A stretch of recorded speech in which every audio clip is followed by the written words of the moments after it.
Good evening, ladies and gentlemen, and welcome to Rocket League Aftershock. We can hear that things have started off well for me. I'm Switchblade Jay, and of course, I am your host for this show. Joining me as he always does for episode 2, none other than Digital Bacon. DigiBay, how you been this week, man? Because literally, I have not spoken to you since the last episode. I can tell you, dude, it's been a busy week for both of us. Not only you with the whole CS stuff, but I mean, we'll get onto it a bit later. But the whole case of try and get those RLRS games streamed. Again, that's later, not now. Putting on proposals, of course, for the Rewind lads to get their Renegades Cup going, and then all that Renegade goodness. We'll talk a bit about that later on. But yeah, it's been a super busy week, and casting as well. Started doing race sim casting, sim racing casting, and getting into that. That's pretty damn awesome. But yeah, it's just been busy. It always is with Rocket League, and the whole world of the life of a caster is a beautiful one. Oh, it really is, dude. It really is, dude. And you can probably tell, for those of you at home, that my voice is not quite where it should be at the moment. That's because I spent the last 4 days screaming my head off, basically. For those of you not aware, I had VIP entrance. I still got the band on, actually. There you go. Yeah. Face It Major VIP for the major that went by in London this past weekend. So I was there chanting for my favourite teams, including the likes of like Stratus and Complexity. I'm actually wearing a Complexity jersey at the moment. Showing my cousins colours. See, I can't even pronounce words because I'm still quite hungover from last night's after party. So, excuse me if I am all over the place today. But Bacon's going to be carrying this one for the most part, and it's still going to be a fun show. Though I'm pretty excited to get into it. Yeah, just like normally when we play Rocket League, Jay, I'll be the one carrying. So let's get on into this anyway. Get right into this week's news. We alluded to it earlier, but the RLRS stream's not getting cast. Now, we're in a bit of a mindset here of we can understand why it didn't happen, because, of course, getting the reasons why. But I think we should look on the positives and how to build for, say, next season. And for me, that's near enough getting like a community sort of network here between the tournament organizers and the, developers, Psyonix here, to get this set up, because having the off-stream match days should not be a thing, Jay. If you agree with me there, I think if they don't have the resources to put it on themselves, then giving it out to, say, Rewind, Rival, Minor League Doubles, Nexus, whoever the hell, Rocket Baguette as well, let's throw them in there.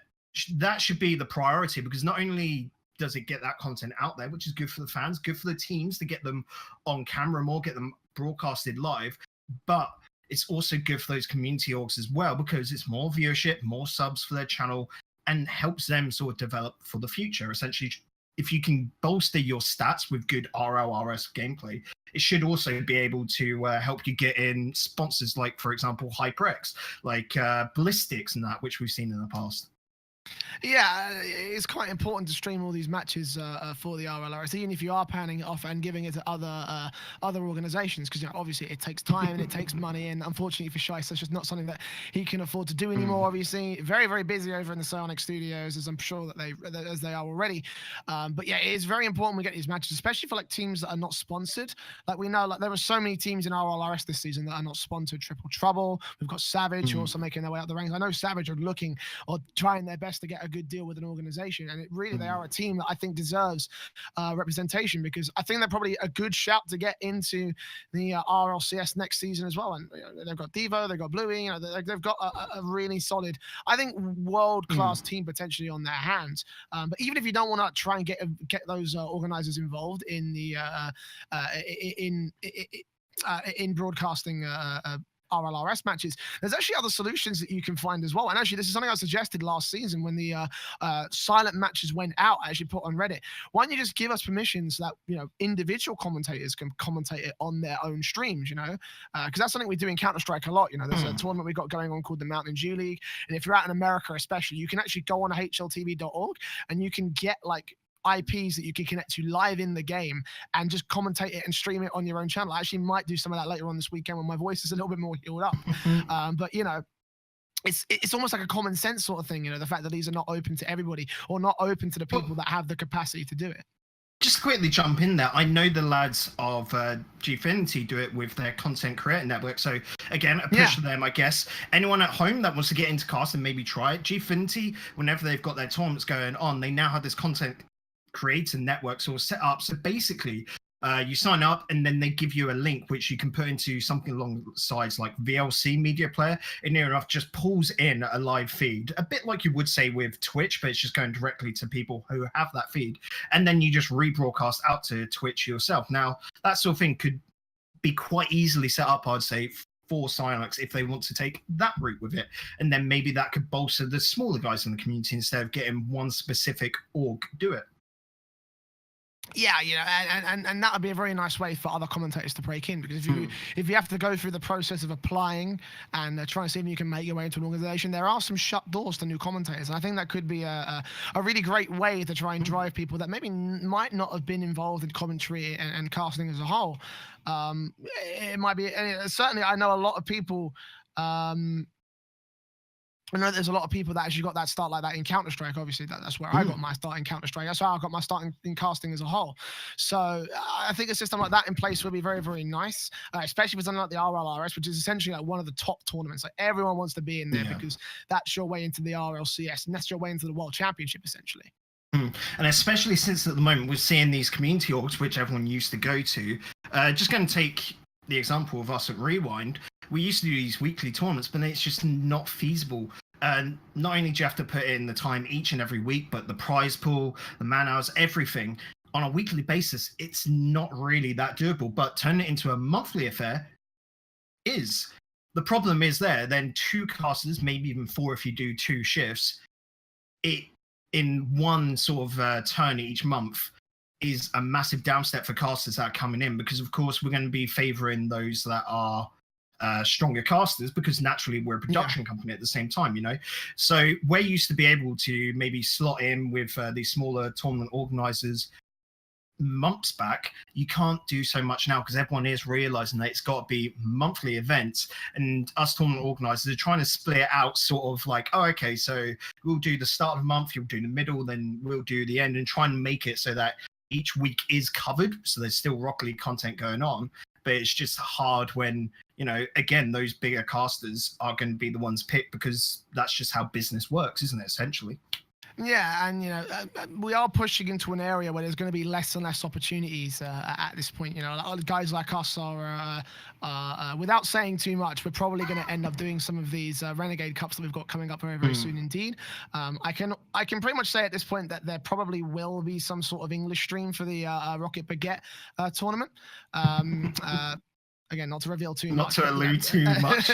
Not to allude to too much, but, you know, like, you know, and my concern really is more like, you know, when we're doing all the big stuff, you know, we're running out of small stuff to do. You know, like Rewind just suspended their weekly cups. There were obviously Rival stopped their weekly cups in North America. There's probably a decent shout they'll stop them in Europe, considering how successful the 1K Cup was as well. I don't know anything about that myself, but you know, I can put 2 and 2 together. I can probably figure out that probably there's a good shout that EU will also move to monthly. So suddenly there's a lot less opportunity. There's a lot less opportunities that guys like you and me had when we just applied. We're like, we'll do some weeklies. Okay, we'll take a chance on you because it's not a massive tournament. But now for these community organizations, more and more massive tournaments and more massive streams are going to start coming to the forefront of their operation. Yeah, we still have a couple smaller orgs still around EU, I know for sure, like Rocket League Hub, which I do believe next month are going to be bringing back their weeklies. They just finished their 2,100... bi-weeklies, actually. Is it bi-weeklies? But still, it's that case of you've got half of them. Anyway, so it's just... I think these starter sort of casters need to be approaching these orgs, which are maybe, I say orgs or whatever, but groups that are putting on 5 key tournaments, 10 key tournaments, and then just trying to get the experience there, get a little bit of a show reel, and then build up. It's basically, the climate has changed since when we started out with Rocket League casting, hasn't it, Jay? And that's why these sort of like separate broadcasts coming out, like we were saying, try and get content creator network from Gfinity is really good, because that's where naturally you should be starting your progression into this hobby of casting. Yeah, I think that's sort of like, you know, I would like to see like Psionics trying to, like, you know, just feed that desire and feed that opportunity a bit more than anything else. You know, like, again, it would be nice if we had an RTMP feed, so that way anyone can do the matches. But Obviously, I wouldn't mind getting community orgs in either. Obviously, got great connections and great relationships with those guys. So yeah, it depends on really how things play out. I'm not sure if next week's matches are going to be streamed. However, there was some confusion about whether or not there will be streams this week. Eventually, that did not end up coming to fruition. But next week, I'm hoping there will be some good matches. I'm hoping that we'll have some opportunities available. But Bacon, any closing thoughts towards the off-stream matches for RLRS? No, it's that case of what is done. I personally, with how this week has gone, I don't see next week happening. But this should have been something I reckon that us community orgs should have seen from last season and stepped in and questioned earlier. Yeah. I don't want to put all the blame on Sonics for this because that's not right. I think with us near enough seeing, oh, you're doing off-stream matches, even then back when they announced their schedule in week 1, we should have jumped in then and not say Monday night like we did.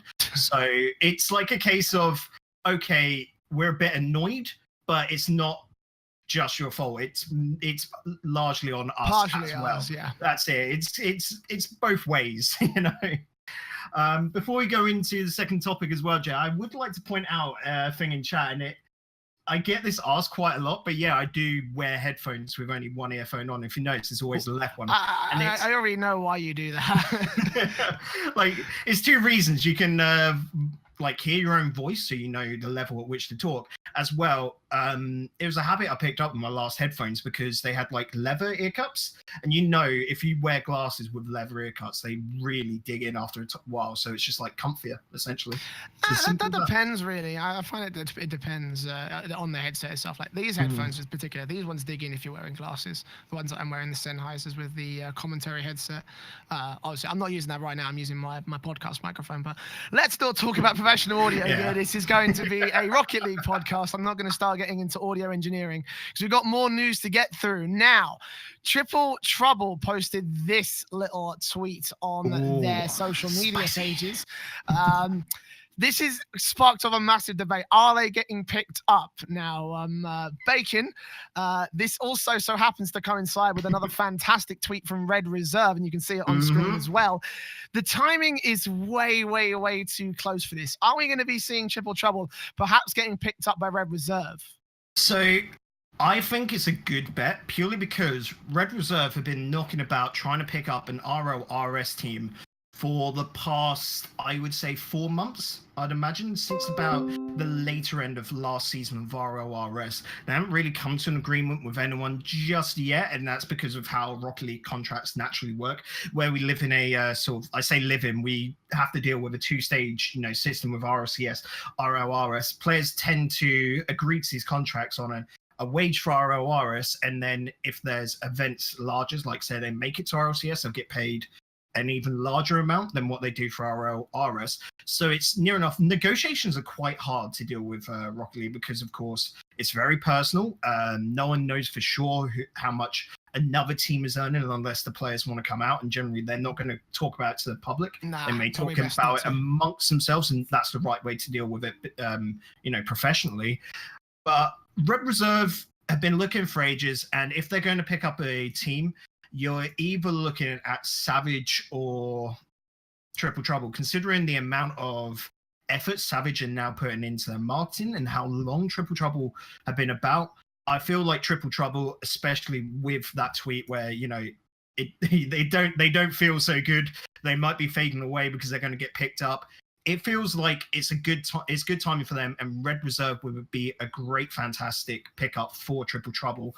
Personally, because I think it's better for them to sort of focus on the RLCS next season, because I do think, personally, they're going to make it up there. And if they get picked up by, say, a Gfinity Elite Series team, I think that's just a bit too much for them to handle, essentially, having to play on the weekend in Gfinity Elite and then go to RLCS. I think Triple Trouble would make the best decision by going for an org like Red Reserve.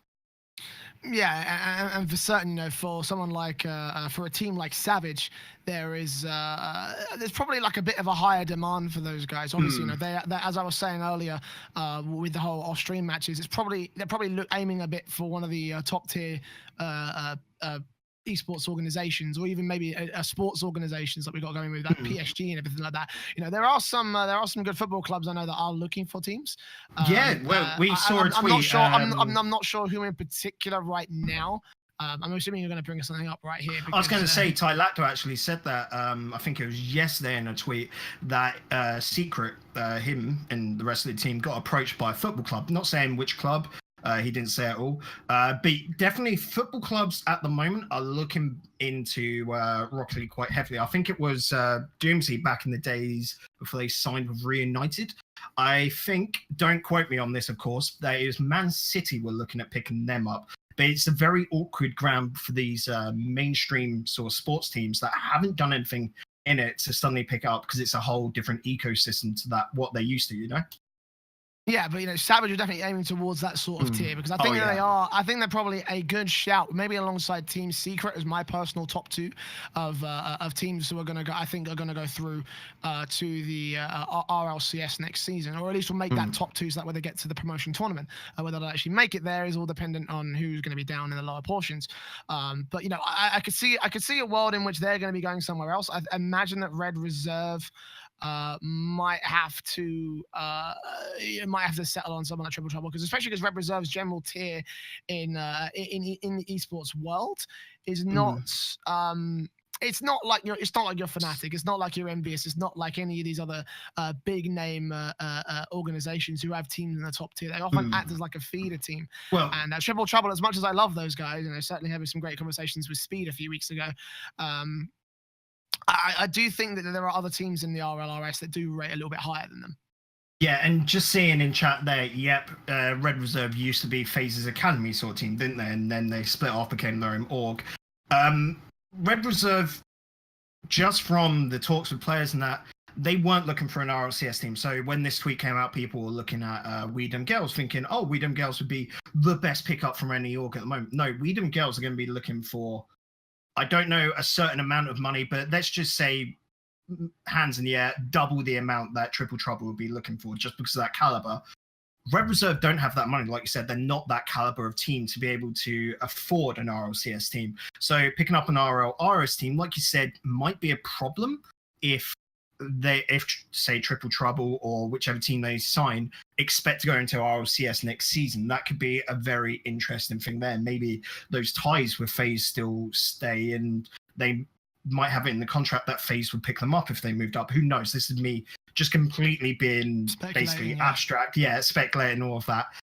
You've got to think, then they probably don't have the money even if they do move up. So it's an interesting sort of area. They're expecting, Red Reserve, coming into this, that there's going to be more high-end Rocket League events, Renegade Cups included, where they want a team that's of an RLRS level to absolutely wreck everything in RLRS, but not go up to RLCS. They're playing a very strategic esports org act, and I absolutely love it because it's really smart for the scene, of course.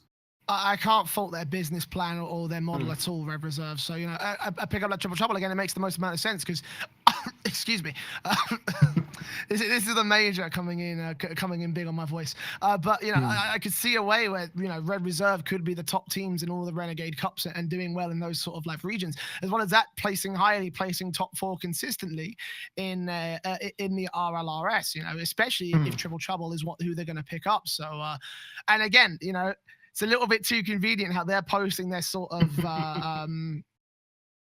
you know, it's pretty convenient how they're posting these sort of these images, these memes, both around about the same time. You know, it all feels, you know, way too convenient and nice. Way too convenient. I think it's very similar to sort of like how we just all kind of figured out that Scrub was going to join Runner Vitality when he said he was going to join an RLCS team. I think we can all pretty easily figure out that he was, you know, we're probably going to be seeing Triple Trouble as Red Reserve in the near future.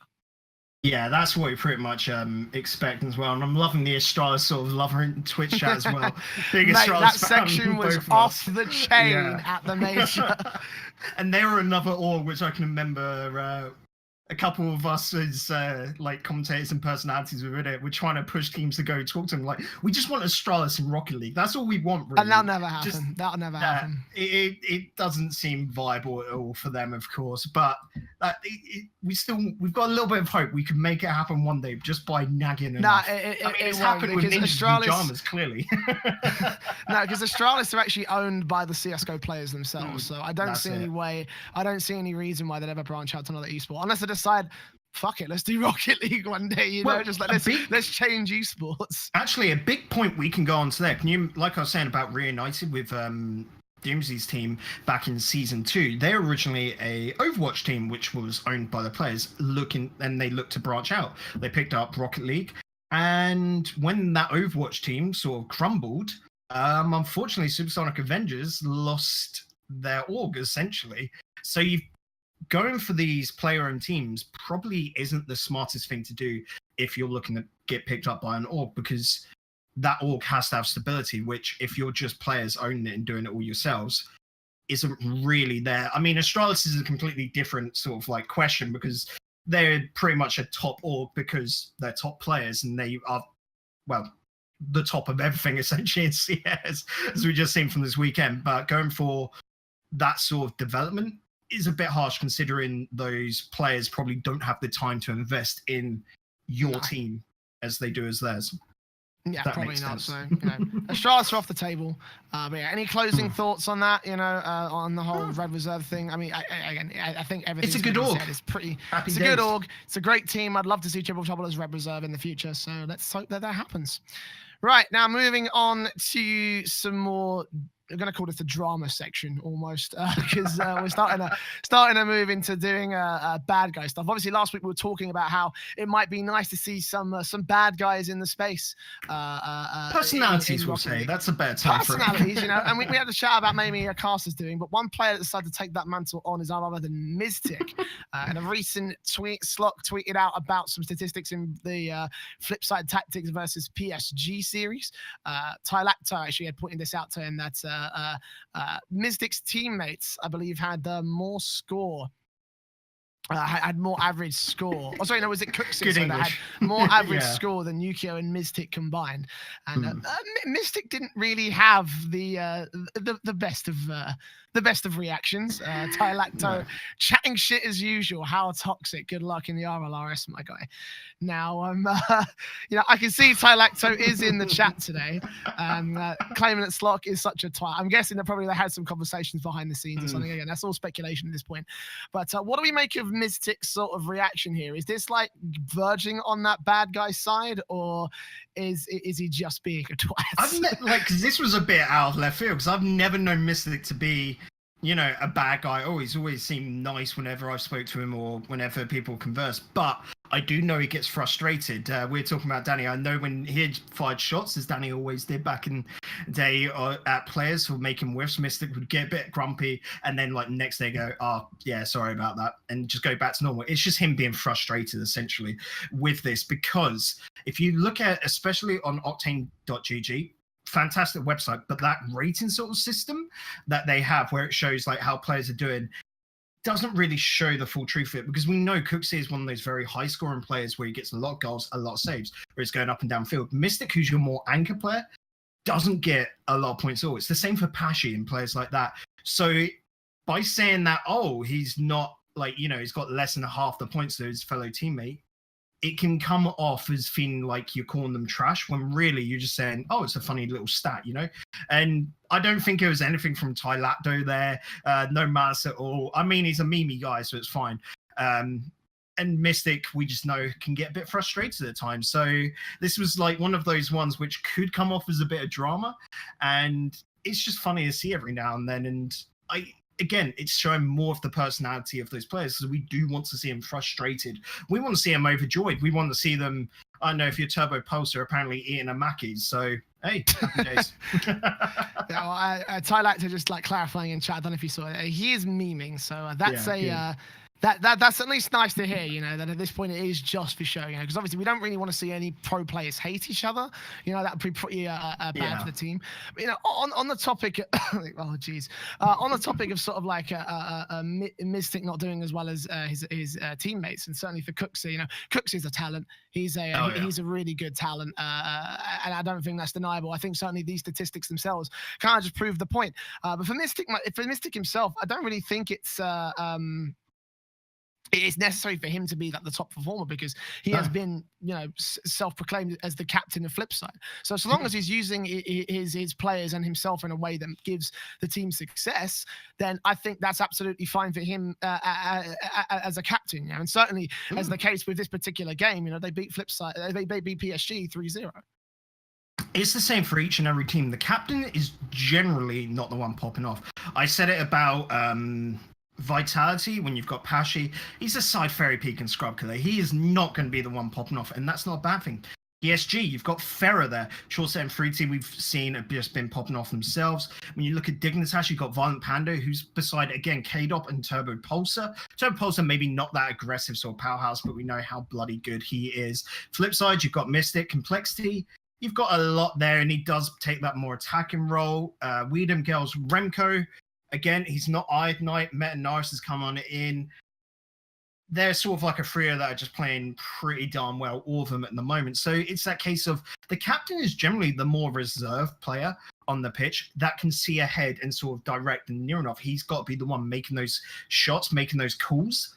If you're actually doing the calls yourself, you can't see what's happening behind you. You can't see the whole of the pitch because, you know, you've only got a POV of 105, 110. So it's better for that defensive player, that third man, to be the one in charge. That's how it just works. Yeah, and I think that works well for Mystic as a whole, you know, and certainly not the most reserved in this particular case. But that, I think that's fine, you know, to stick up for your team's system. I think is a very healthy thing to do. You know, in Counter-Strike we have it all the time. There's actually an in-game leader called Fallen. You may have heard of him. He's been known as one of the best of all time, essentially, and he has been known to get quite passionate whenever criticism does get flung in his team's direction.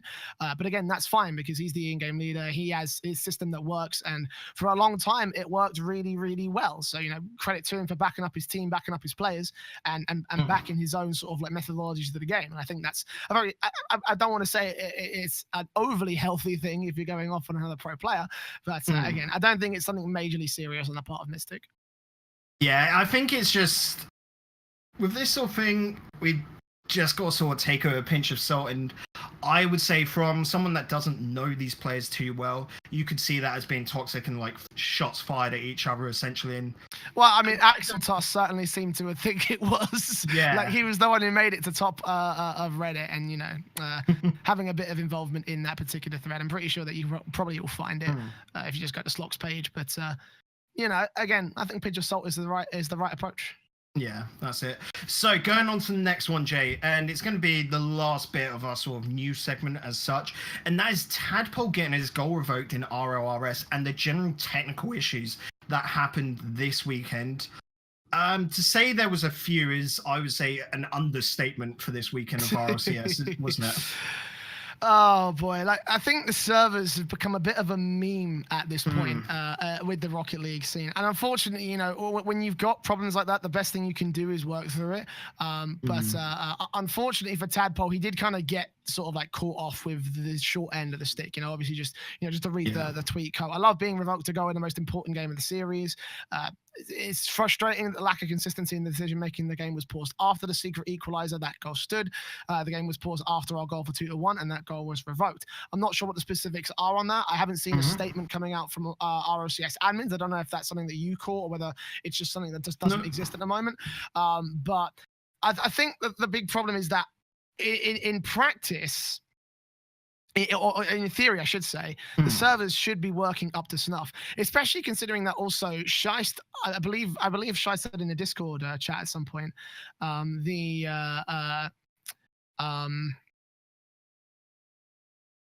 I've lost my train of thought. I have no idea where we go. Scheist said in Discord that that there are dedicated server instances, which only makes things a little bit worse actually on the part of Psyonix, because in that case, you should be able to fix things. Especially again, I like to make my Counter-Strike comparisons. I go back to the Face It major that happened obviously during the first stage about 3 weeks ago. They had some massive server problems. Like it was insane the amount of problems they had, and Face It took so much shit for it, because it's not like it's servers out of their control, because in Counter-Strike, in order to host a LAN, you need to have a dedicated server. Every single server in Counter-Strike is a dedicated instance, and in this case, it's a dedicated instance for the RLRS and RLCS. So if these are problems that are happening during the dedicated servers, then oh boy, you know, like, Yeah, like this is a really, really bad look, and something that I think needs to be fixed relatively soon. So we had a little bit of a talk about this before, Jay, and I was like, it feels a bit funny that I've been playing on the normal servers we all have, and to me this has been the best that Rocket League has felt for a long time in the games I've been playing. Anyway, in the private servers at the moment, we've got this bug where it'll kick you out of the lobby. Yeah. It'll say server going down for maintenance every 2-3 games. I can handle that. That for me is a good compromise if the game's running well. But at this high level of RLRS and RLCS, that's when the packet loss is even more evident. The ghost, the ball ghosting sort of through cars is even more evident because they're just playing at that much higher level, that higher pace. So it just shows a lot more. So I don't know if it's just whether the servers which Science were using for this weekend were terrible, in which that's good for the RLCS and that, because that means next weekend it should be fixed. This is part of the problem of where they're doing it back to back to back on days. If you get a problem like this, you can't really fix it over the weekend. It's got to be done during the week before the next week. And maybe that's another discussion we can have down the line of, wouldn't it be better if RLRS was on Wednesday, NA RLCS was on Friday, and then EU RLCS was on Sunday, or something, like spread them out so that if there is a problem like this, they've got a day to fix it. But at the moment, it seems like it's more just it was a very closed issue with that server, and then that'll get fixed for next week, which is all right.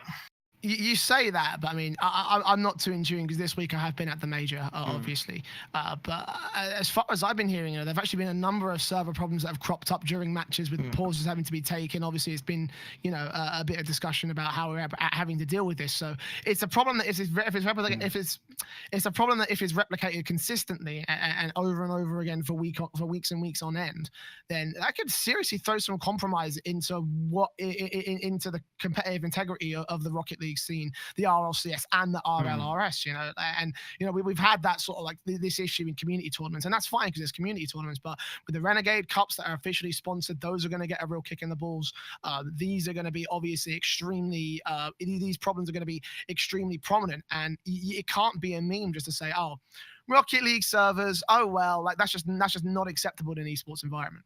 No, like we've been saying it for ages that the tournament organizers should get access to a specific builder game that does have these servers, and it's more from what my understanding is with the the actual players, they don't get a very different sort of one. They get like, can you remember when we did the beta codes, you sort of just redeem it and then you've got access to it, and you can that's how they run it off their, they can pause the games and all that. It's just basically like they've redeemed certain functionalities in the game's code, but I don't know if they're still running on that because that was like from 2 seasons ago. That's how they ran it anyway.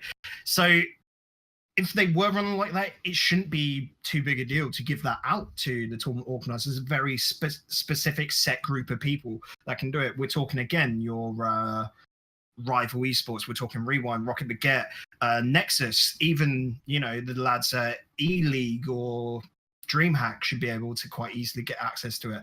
A bit like how they do their API access for Smash.gg. As long as you've got someone that signs a contract to near enough say they can't give it out, legally they're bound to it and bound by certain rules that Silence gives, there shouldn't be any issue to it, my personal focus is always on the fact that this happened in the RLRS, and that's the technical side out of the way. The other side is, of course, the goal itself actually that was being revoked. Again, I don't know what specifically. I don't know what specifically was the ruling in regards to why they decided to revoke that goal. Judging from what Tadpole said, obviously, the goals were scored after the pause came through. But for whatever reason, the second goal, the one to put Triple Trouble in the lead, just was revoked, was just taken away. And again, I don't know if I've missed something on Reddit or there's something that I haven't seen on Twitter, but there's been no statement in regards to why that ruling was made clear. I don't know if any of the players from either Secret or Triple Trouble were informed of the reasons why, or if they've come out and said why. But it's a very, very confusing sort of ruling that I think needs a little bit of clarification. Yeah. And it definitely when it's like we can see Speed in chat there, and then also revoked our goal. That sort of puts it more off as Silence hasn't even told the players. The players just have to deal with it, you know. I always feel in this sort of environment, especially with competition, that complete transparency is the best way to deal with it. Yeah, absolutely. Don't just try and sweep under the rug, because otherwise that then looks bad and almost like you're trying to hide something in a lot of sense, you know.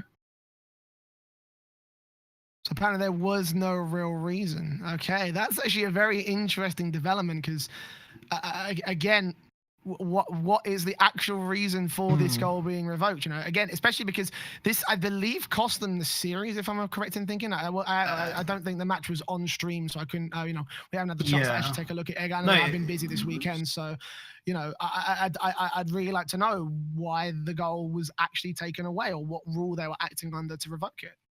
No, it wasn't on stream match actually. It was the Triple Trouble secret game. And from just what Speed's saying here, guys, where secret must have been there. Like, no, that shouldn't have counted because we were affected beforehand. Triple Trouble's saying, why isn't it counted? It's basically Sonic should have put down a certain rule set to near enough make it so the teams don't get to decide. It doesn't have to be a gentleman's agreement, because I'm just going to say it, not everyone's a gentleman. You get dicks. So you've just got to have a certain rule set which say at certain points this counts and this one doesn't count. A bit like how in a lot of tournament situations we say if a goal's not scored before the first minute and both teams have said there's an issue with the server, we can just quickly just restart game and we'll start from scratch, you know? And that's generally how we deal with that. But if there is an issue, there's already been a goal and none of the teams have complained, we've gone like, you know, a minute in and 2 goals have been scored, we've just got to let that keep standing for the rest of the game. It's on the players then, you know? Yeah, I'm glad that we've actually got some interaction between Speed and Tylactor, because, you know, Tylactor even agrees that Dribble Shovel got screwed and he's the one that benefited from that ruling. So, you know, yeah, I do hope that there is some sort of, you know, maybe you can't do anything going back in retrospect. I mean, probably it's a bit too late to replay the series now that it's over. Now that it's over, now that the result has been decided, and, you know, unfortunately you just kind of have to move forward. But I hope that, again, there are more, you know, things put in place to try and avoid server problems and to avoid technical issues, and also there's a defined rule book as to what's going to happen if shit hits the fan. Because, you know, in most esports I know there is some sort of plan. In Dota you've got pauses, and I think you can actually rewind the game at certain points. You can do the same thing in Counter-Strike. For League of Legends they've got a system where in the event of something catastrophic, the whole match just stops. You know, there's a lot of different things put in place in other esports, and I think the Rocket League does need something like that. Yeah, and it all comes down to, I said it last week, about the maturity of the game. Remember, we're only into our 3rd year of Rocket League. We look at CS, we look at Dota, we look at League of Legends, all of those. They've been around for 7+ years. We'll get to that point. It's just now where it should be developed, and I'm sure Silence is working on it, that it's becoming a lot more evident, you know? Yeah. So any more closing thoughts on that before we move on to our feature? No, I think that pretty much covers it. Thank you as well to Speed and Tylactor in chat for, like, you know, speaking up. It was quite good to get you guys' thoughts on it. Yeah, I like the dialogue that we've got going on here. So cheers for that. Right, let's move on to our feature. We're going to be talking, obviously last week we talked about the news of the Renegade Cups that are coming up very, very soon. The first one in EU, at least, is being hosted by Rocket Baguette. And Bacon, you decided that you want to break this whole thing down. You want to talk about exactly what's going to be going on, the formats, and how the thing's going to play out for the month of October. Yeah, so for October, we've got it announced finally there. Been known about this for ages, but Rocket Baguette's Grand Prix. Do you have the video for that, Ben, in the background, our lovely producer, or not? I only got a screenshot. Okay, that's cool. That's cool, that works. So the way that the Grand Prix is going to work out is essentially they've got 4 open qualifiers, which is massive work, of course, for them, but they'll get 8 teams progress from each qualifier. That will then go on to 8 pools of 4-team double elim. So if you look at how the OCE scene deals with their finals, it's essentially that to get 2 teams to come out, move to the next set of pools. So that's 4 pools of 4 team double elim, to which will then go to an 8-team sprint to the finish single elimination tournament. It's a lot of Rocket League, Jay. You've got to think every Wednesday and Thursday in October is going to be covered with Rocket Baguette doing their EU side. Of course, Rival have the NA side. Won't focus on that too much because this is an EU focused podcast. But there's 32 teams have to be decided from the 4 qualifiers, of course. And then that just gets whittled down near enough halved each week until we get our top 8, essentially, to which we get the top winner. I don't know if they've said how the prize pool breaks down just yet, because I don't see a breakdown somewhere. I believe actually maybe on the official website. Yeah, okay. So for each qualifier, it's $300 for first place, second place gets $100, and third and fourth get $50. For the playoffs, it's $1,500 for first, second gets $750, third is $500, and fourth is $250. So there will be a third, fourth place decider. I want to get your comments on the format though, real quick, because it is sort of like something that we have seen a little bit, sort of like moving from one group stage to another with the GSL systems. And again, that's a system I'm a really big fan of. We had that in place during DreamHack Open Leipzig, if I remember correctly, and it worked out not that well, actually, now that I think about it, to be honest, because they had like loads and loads of different inaccuracies. And that's the kind of thing that I think is the most concerning with the Rocket League Grand Prix. No, for me, the Rocket League Grand Prix, I can accept it. It's a lot of double elimination tournaments. Good, because it means 2 teams can make it through there. It's not just single elim.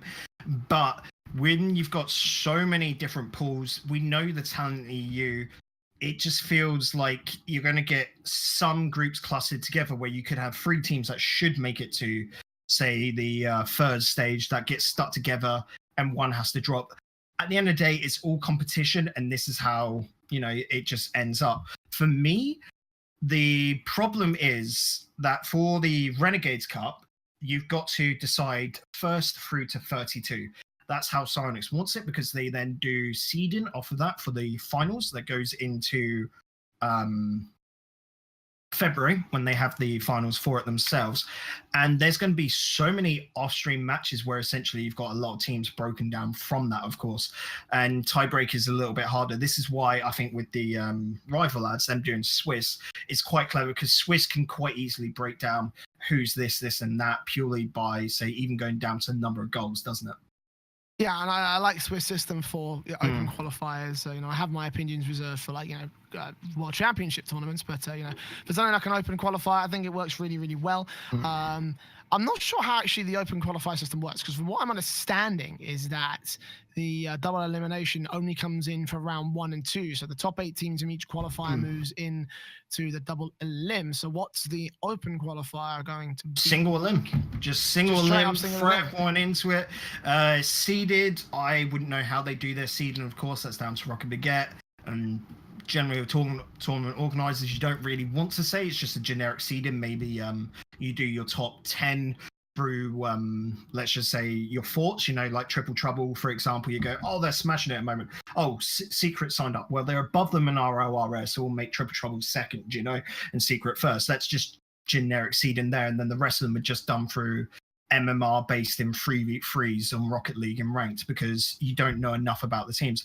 The one thing I will say is pretty cool for this, though, is that each qualifier has a little bit of money set aside for them. So, of course, you've got that 1,500 for the playoffs coming first. Second gets 750. Third gets 500. And then, of course, fourth getting 250.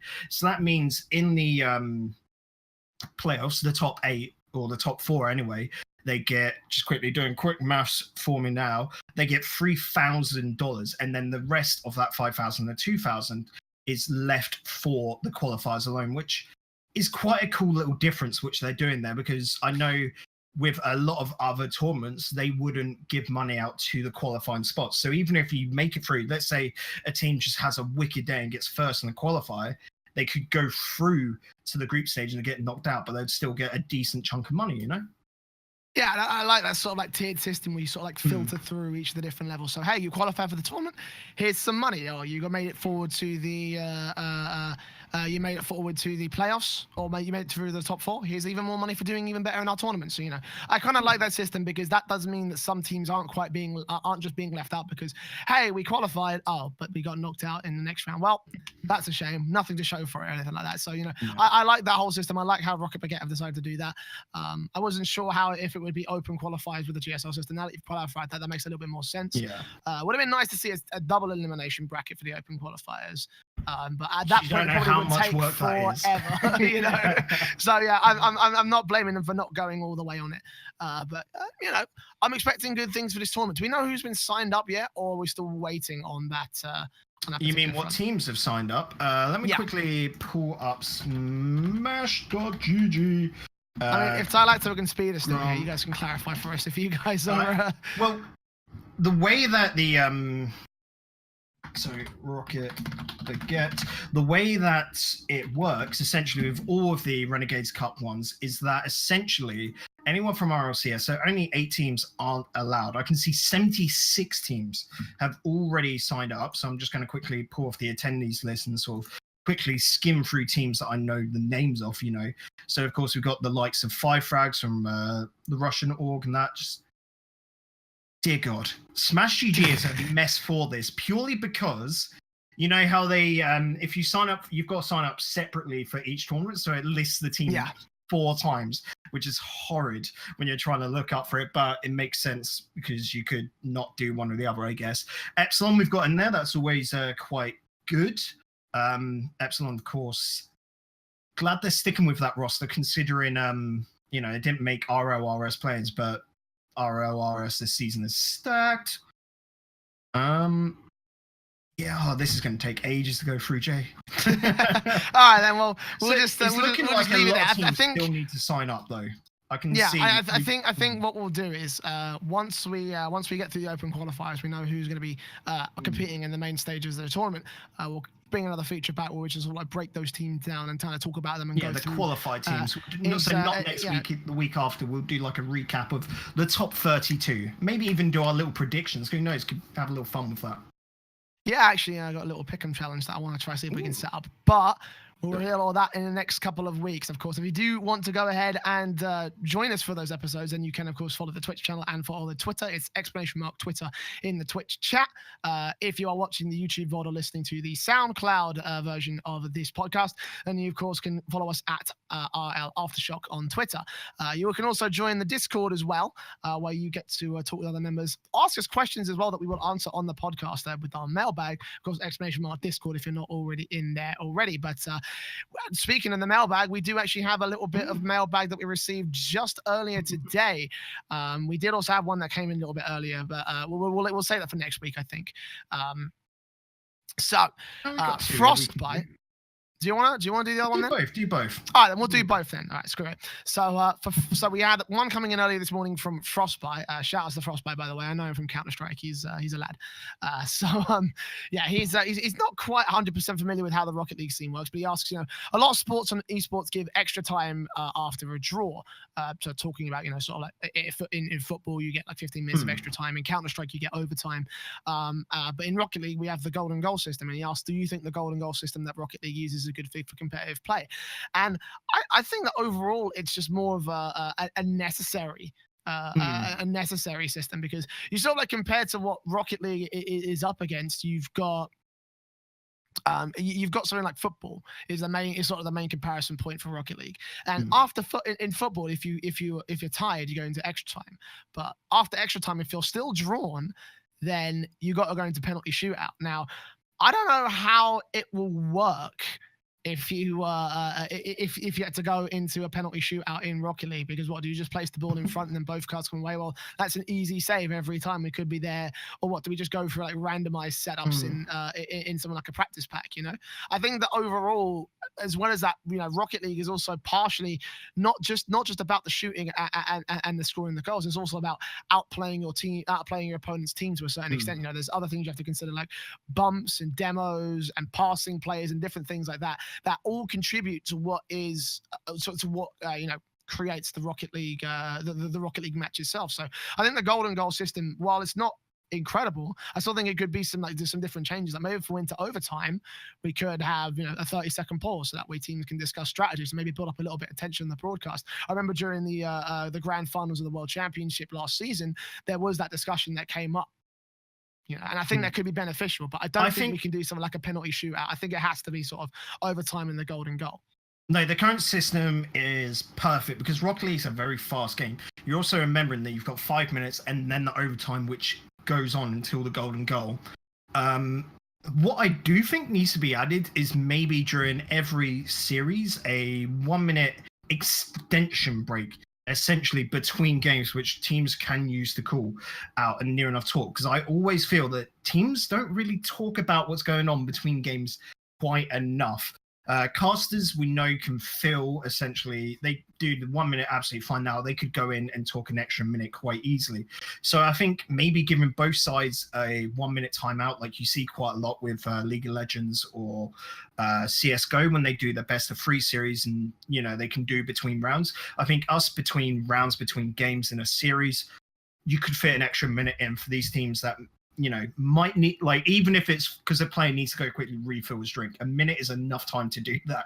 But for me, it's more about talking about, oh, we are going super all out into attack, it's not working, what do we do? And then, you know, the players can discuss it between themselves. An extra minute will go miles in this sort of situation, which could develop the game a little bit more, you know, see comebacks come into it a little bit more instead of the current situation we have in RLCS where there's been a lot of sweeps this season so far. Oh yeah. And Frostbite is in the chat. He's asking, the reason why I bring it up is because in overtime you can still come back into it, but with golden goal means that you can make no mistakes. And I guess I can sort of see that, but the alternative is that you sort of have to score 2 goals in overtime, and it's like, well, that doesn't quite have the same sort of impact as a golden goal. There's tension will still kind of be there, and I understand where you're getting that comparison from, because in Counter-Strike, that's how it works. You need to score at least 4 rounds in an overtime of Counter-Strike. But again, the alternatives are scoring 2 goals in overtime, which doesn't have quite the same amount of tension, or doing penalty shootouts, which again, I don't see how that would work within the context of Rocket League. Yeah, definitely wouldn't, especially when we've got down to a nice sort of like best of 5 system, which generally takes around about 45 minutes to play on out, which is roughly about the same time as a game of Counter-Strike, really, when you think about it. Not including overtimes and all of that, of course, thrown in there, because if you've just got, say, a best of 3 in Rocket League, that can be done within 25 minutes, half an hour max if you go quickly. But of course, you've got to allow for that time to extend over, even to the point of, you remember from the play, Jay, me and Jam having the cast for an 18-minute overtime. So the I remember goal, that. It can be also an endurance. It just basically comes down to the teams, and that also adds a completely different sort of style. Some teams we've noticed, we'll talk about them later, like Complexity, seem to be able to handle that pressure very well and make the most out of it. Flip side as well is another team that just thrive off overtimes, whereas other teams aren't so good in that situation, so they try and get those matches done in regular time. It's all about strategy, and it adds a lot more depth to it with the golden goal system. Yeah, I think the golden goal is just the best system that we can have for Rocket League at the moment. So yeah, thank you for the question. Obviously, you know, it is a bit of a discussion. You know, I would love to see a counter argument to that, to be honest, because, you know, I'm sure there are people that probably could come up with a better one than we could. But you know, moving on to our second one that just came in during the podcast itself, Dexter Fetster. I love that man. Obviously, I met him from my time playing rhythm games. So nice to see him here in the Rocket League space. Of course, getting involved. Just thinking about the move from weeklies to monthly tournaments. Would there be a potential to do a monthly tournament, but with weekly matches and a point system, so the prize pool would be monthly, but with weekly casts still in place? This actually is a very interesting question, because we did try and set something up like that back in January of 2017. Actually, my first ever casting gig in Rocket League. Was that with Leaf? Leaf League, yeah, it was Leaf League, and in Leaf League we had tried to set that up, but the problem is that below the RLCS level of things, we have this sort of problem where teams aren't 100% committed. And I actually would love to see like a weekly tournament that goes from, or a monthly tournament that goes from week to week. It's sort of like a league play style with like an online playoffs. I think that would be very, very interesting to try and play out nowadays. But the problem is that I think organizations are way too scared, because they've seen what Leaf League tried to do and they see how Leaf League failed.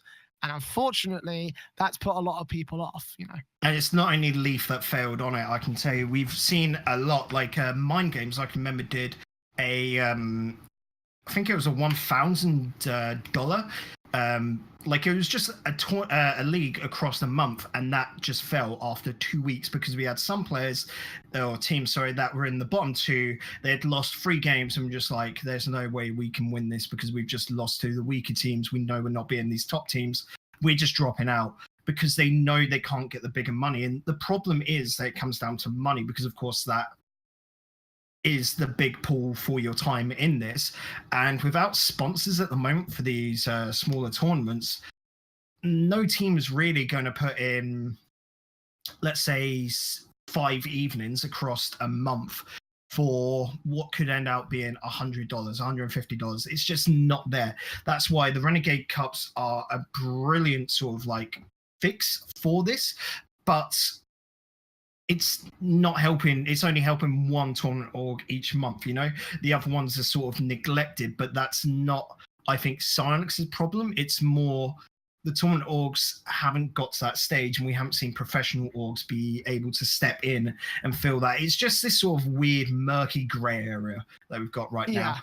I can say that at Rewind, when we were thinking about this months ago, and it was going like, we're going to, you know, sponsors and that try and get set up, we were thinking, okay, the best system for all this would be, say, these weekly qualifiers, so 3 weekly qualifiers where you get points, a bit like how Renegades Cup works actually, and then the final week of the month being the big tournament end. So you would have to play through 3 weekly qualifiers to essentially get your seed in, and then top 8 make it to a monthly finals.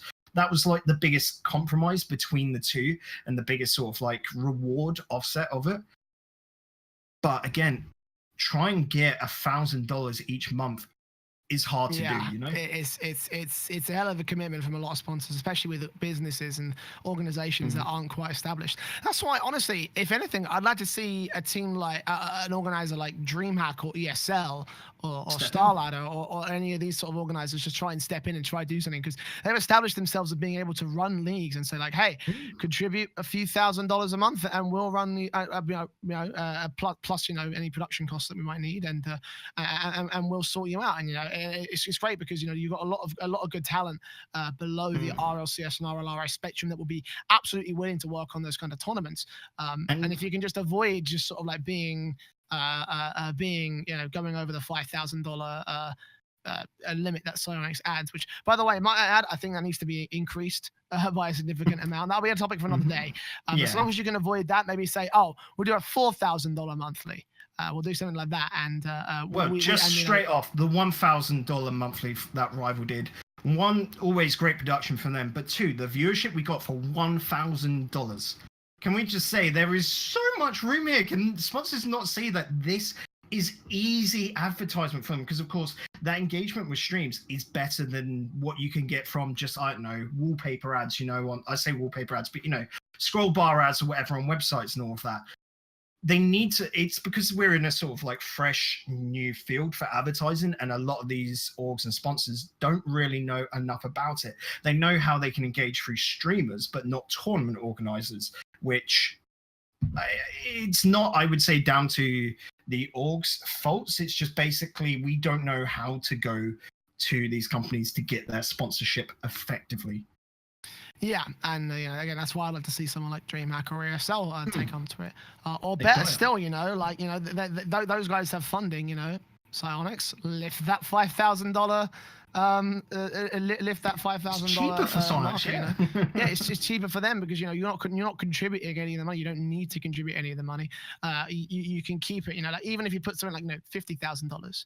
You know, that's not enough to set up a minor LAN or a minor league, you know, and doesn't even, you know, conflict with something like the RLCS, which has now got $1 million up for grabs. You know, teams are always going to want to compete in the RLCS regardless. So I'd like to see that restriction kind of lifted. But again, that's another topic that we can get deeper into another day, because we are starting to run out of time. We need to get to our tournament updates.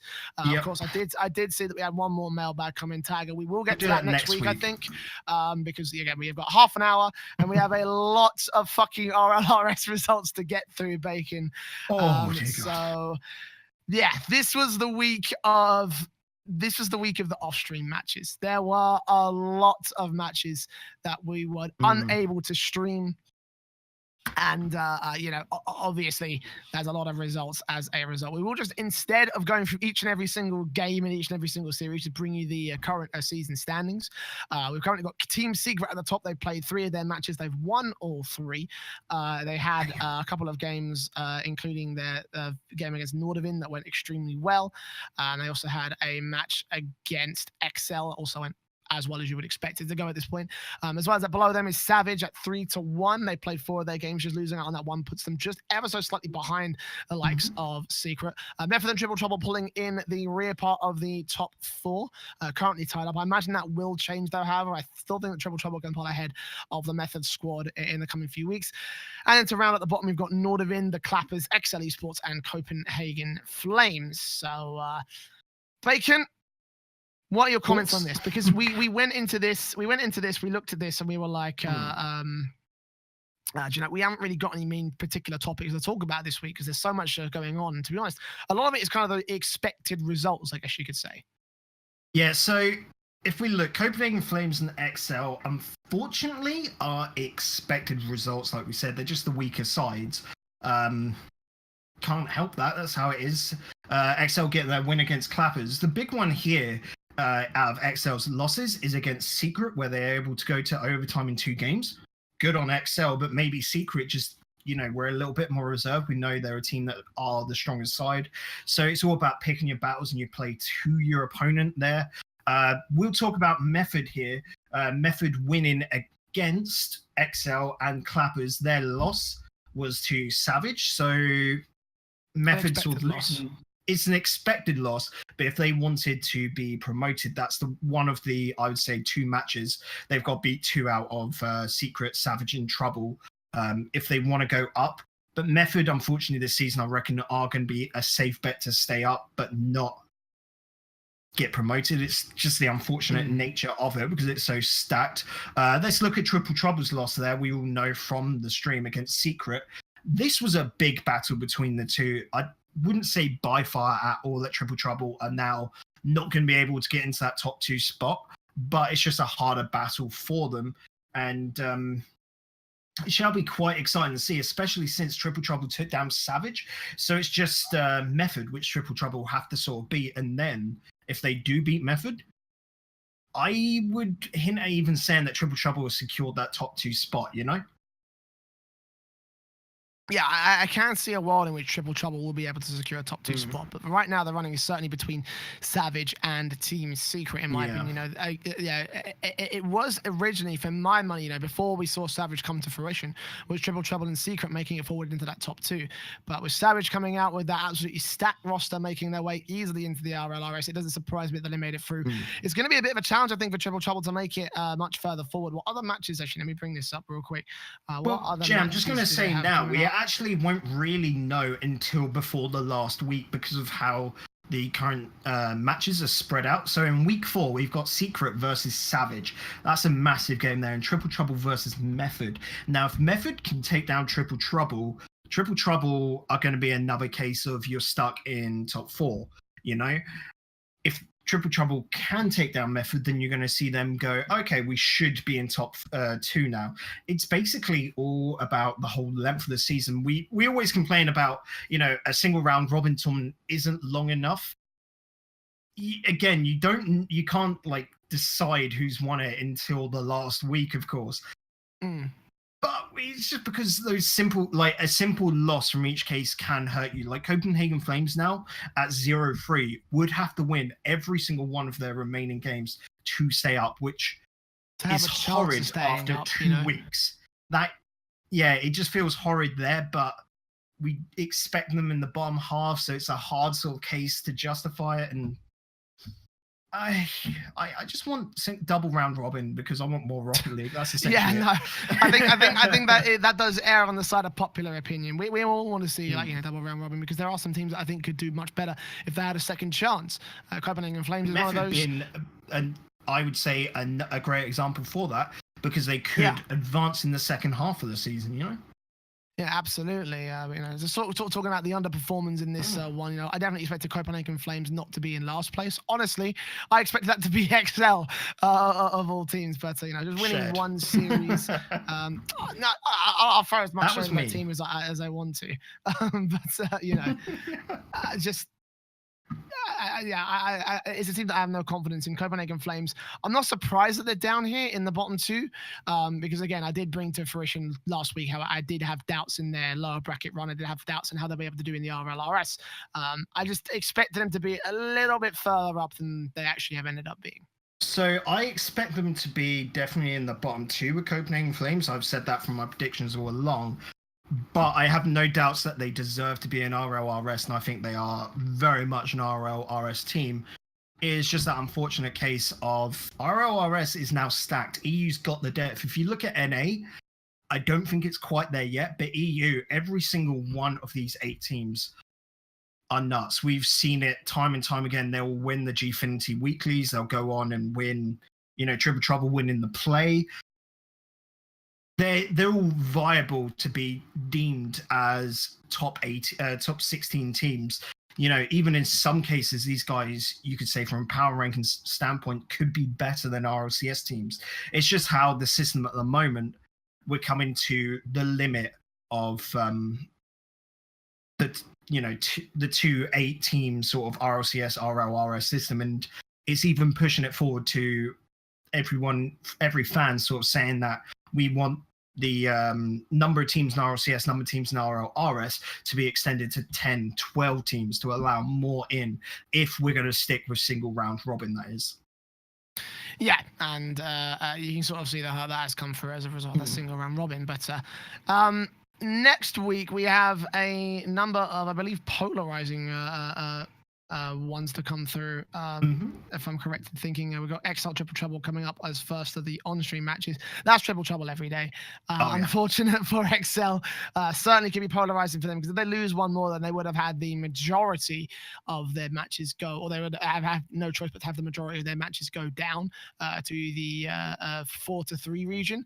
And that's a big problem for XL, because I think if you have a 3-4 on your win to loss, you're probably going to be up shit's creek, essentially. I don't see a way that you can come back. So I think it's a case of, if you get 4 losses, you're secured bottom half. So yeah, one more loss for XL. Statistically, that will be them done. At 3, they can still make it. But once again, they've got to win, like Copenhagen Flames, every single game remaining.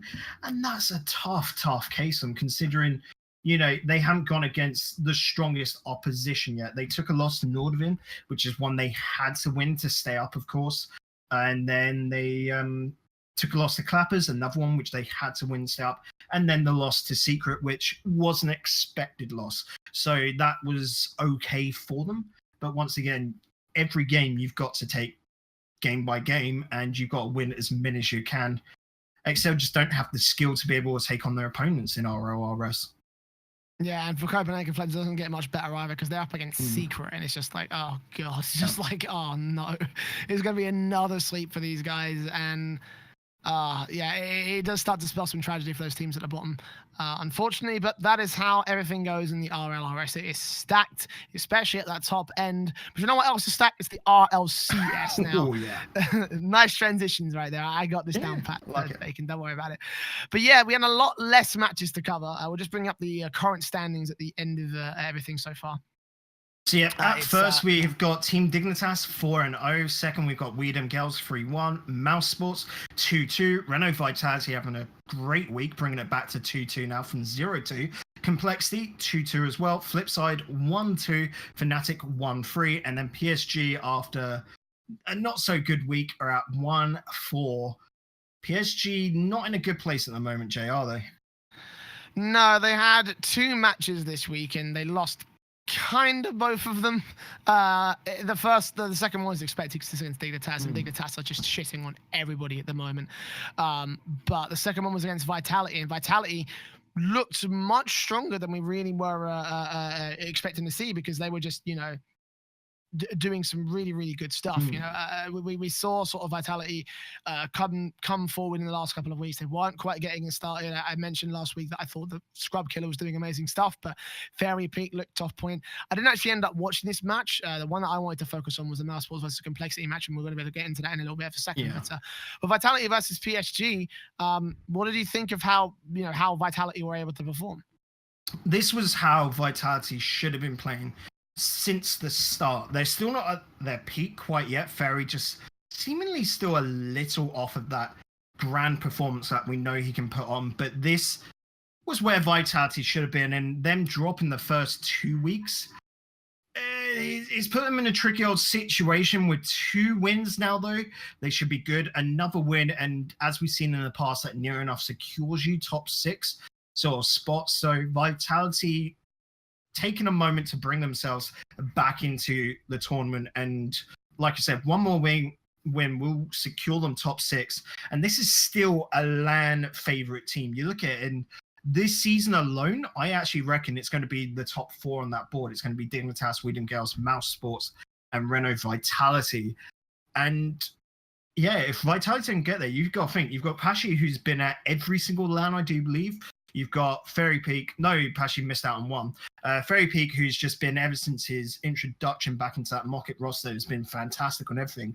And then Scrub Killer, the sort of fabled prophecy child that was to be, when he came out in the first 2 weeks, seemed like it was a big disappointment. And this week, he came true on that promise, you know?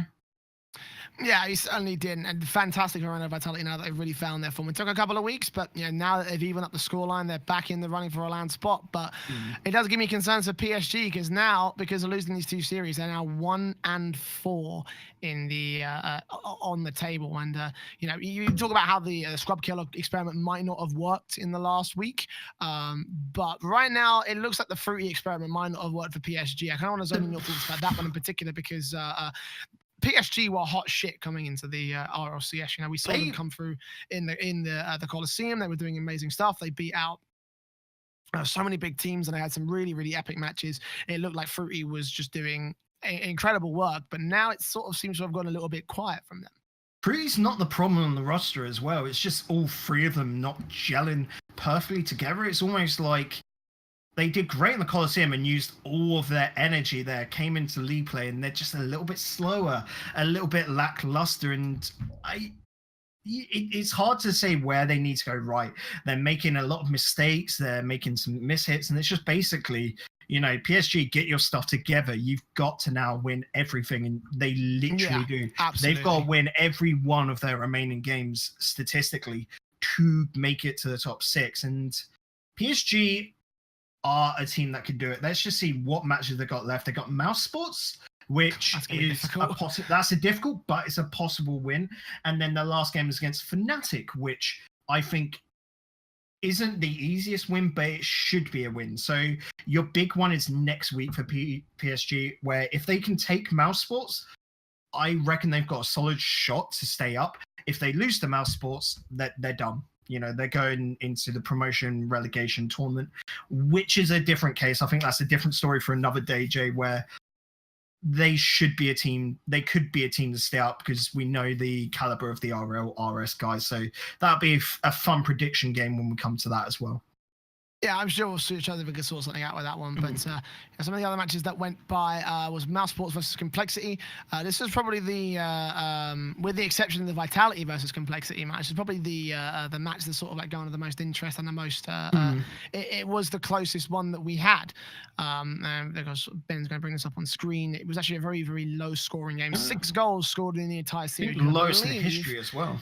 Yeah, I remember seeing a comment on Reddit. I think Slock posted something about it, and it was just like, this is the lowest scoring game in all of history. And I'll be honest, while it was the best, the closest series in the entire week, it was also, I think, probably one of the worst, because for me, this series individually was one of the ones that I did a VOD review for. I was only able to do one this morning because I wasn't watching most of the matches. But passing plays did look a little bit better from Complexity this week. It definitely felt like that a lot, and Magnus was playing a lot better than they were last week, because they did kind of look like they were quite lost in the server. But for this one, actually looked a much better against Mouse Sports. But that also comes with the caveat that Mouse Sports did have a lot of mistakes. You know, it cost them that third game, and then eventually ended up costing them the fourth and the fifth, and overall the series. But even then, you know, even those mistakes that came through, Complexity weren't doing everything they could to exploit them and actually end up and end up coming up with a solid victory, which they probably could have done against Mouse Sports in this particular form. Yeah, I don't want to say it was a bad game for both teams. Essentially, it's what happens when two teams go up against each other and they aren't up to it. You know, when your opponent keeps making mistakes and you don't expect them, like you know, you go for a you say tactical whiff or something like that, where you make a mistake on the ball, your opponent doesn't expect you to make mistakes. They go, fine, you've pulled a player out, so then your second teammate goes up to it. When both teams are doing that, it becomes a very disjointed game, and that's what this was essentially. Now, my big point is how the two teams dealt with this sort of situation. We've got Mouse, who are very, should we say, fresh to RLCS, where they are coming in lots of fighting spirit, but not a massive amount of experience. Whereas you've got the opposite on Complexity. Saying opposite is a bit harsh. They've got the want to win, maybe not on that same level as Mouse, of course, but they've got so much experience that you saw the biggest point of this match was just Complexity keeping cool, calm, and collected. And that's what won it at the end, where they just weren't showing any nerves. Whereas on the opposite end, Mouse's problems started just to escalate, you know, snowball, turn into an avalanche because their nerves were there. Yeah, and that will be a problem going forward for Mouse Sports, because that was one of the things that everyone was like, this is probably what's going to affect Mouse Sports the most, the fact that they are having their debut season in the RLCS. They're probably going to have a lot of nerves going into this, and the fact that they also brought in a new player. This is certainly one of the cases where all those sort of factors combined that Mouse Sports losing their series in this matchup, and that makes it the second series that they've lost. The other one being against Dingatas. Now going forward, they have got a couple of different, three more matches to play. Obviously, the one against PSG, you think is going to be a possible one for PSG.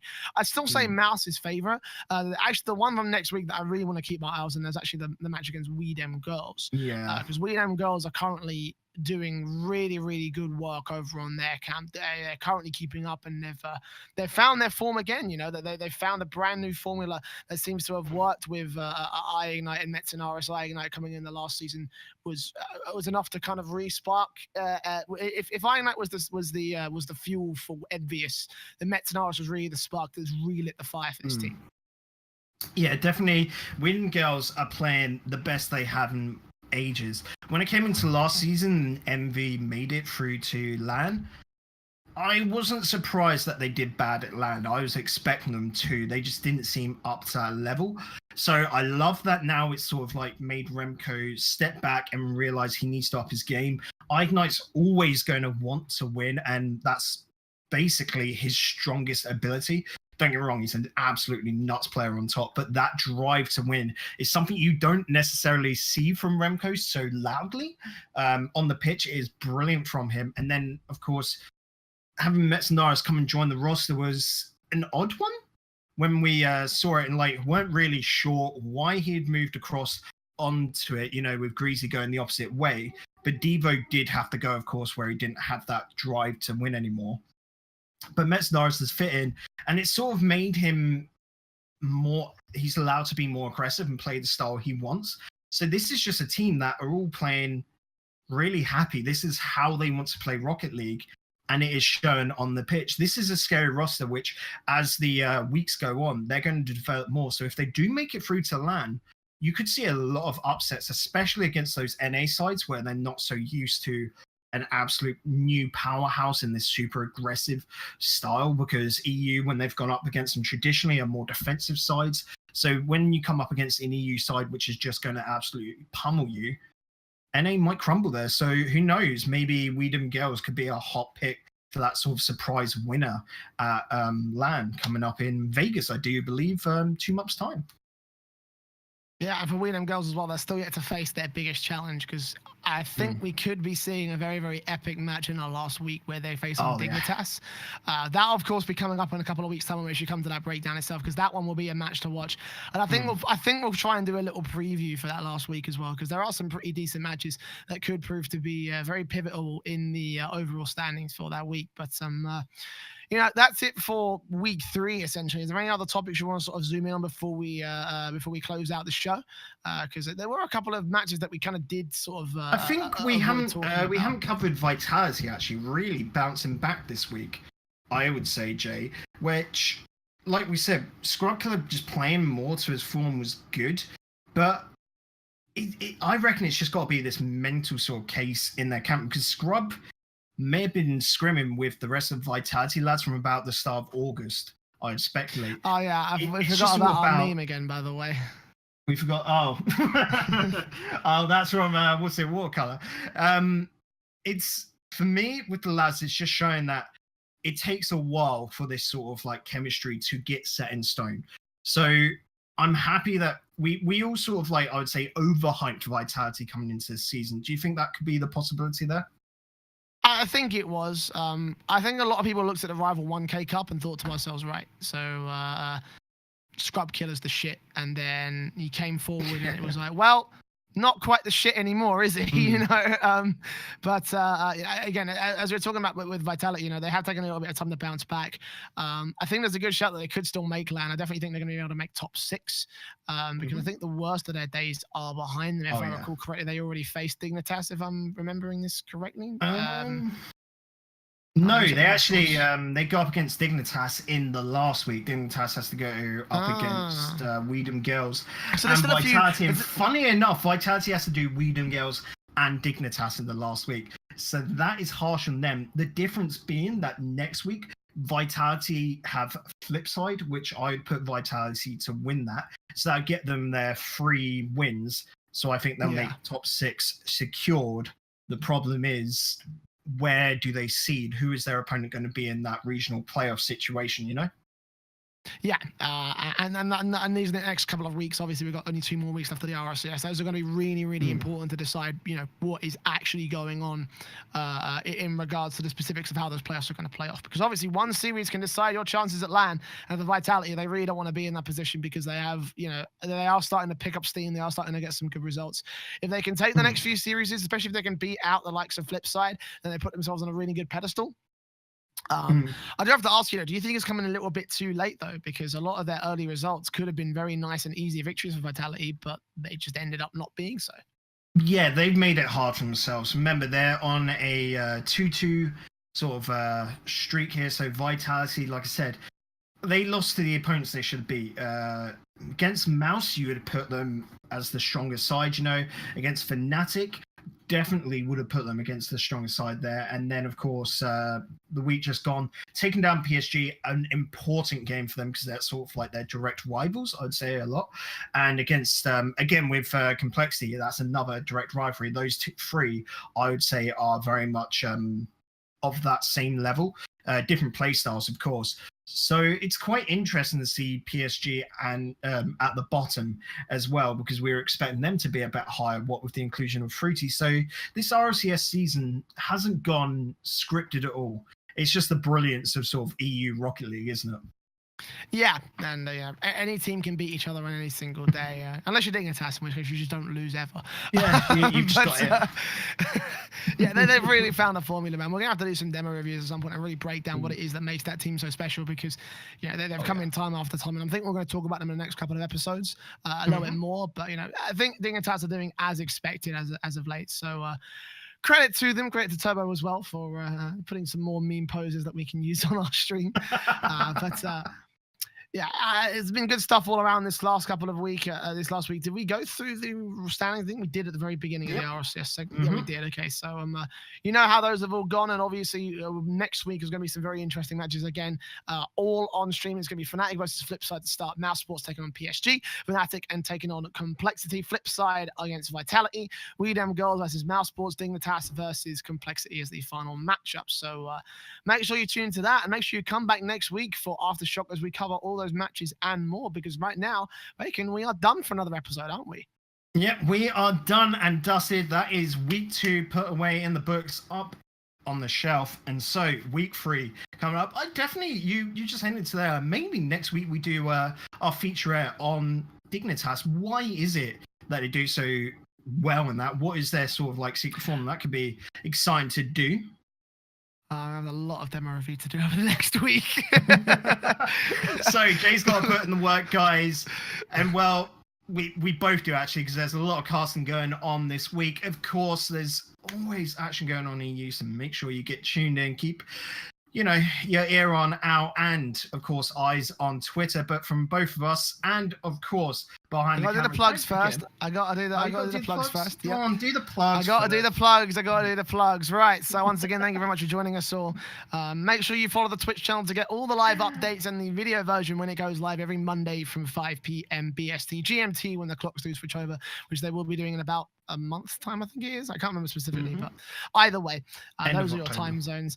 If you're listening to the audio version of the podcast, then you know where to catch us. Obviously, twitch.tv/RLAfterShock. Our Twitter is at RLAfterShock.